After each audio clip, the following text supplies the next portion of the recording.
గోవా తీరంలో ప్రమాదం చోటు చేసుకుంది. ఇండియన్ నావల్ సబ్మెరైన్ ను ఢీకొట్టింది గోవా మత్స్యకారుల బోటు. దానికి సంబంధించిన విజువల్స్ మీరు చూస్తున్నారు.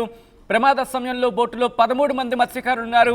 11 మంది మత్స్యకారులను రక్షించింది నేవీ సిబ్బంది. 2 మత్స్యకారులు గల్లంతయ్యారు. విజువల్స్ మీరు చూస్తున్నారు. గల్లంతైన వారి ఆచూకీ కోసం సహాయక చర్యలు కొనసాగుతున్నాయి. విజువల్స్ మీరు చూస్తున్నారు ఆర్టీవీ స్క్రీన్ మీద. సబ్మెరైన్ ను ఢీకొట్టింది ఓ బోటు. ఆ విజువల్స్ మీరు చూడొచ్చు. సబ్మెరైన్కి సంబంధించి ఆ విజువల్స్ మీరు చూసే ప్రయత్నం చేస్తే కనుక గోవా తీరంలో అదిగో అలా వెళ్తోంది ఆ బోటు. వెళుతున్న క్రమంలో సబ్మెరైన్ను ఢీకొట్టింది. ఒకసారి మీరు చూస్తే ఆ ఢీకొట్టిన ఘటనలో 13 మంది అలా ఢీకొట్టింది. ఢీకొట్టిన తర్వాత ఆ బోటు సముద్రంలో మునిగిపోయింది. ఆ విజువల్ మీరు చూడొచ్చు. సబ్మెరైన్ ఢీకొట్టింది బోటు.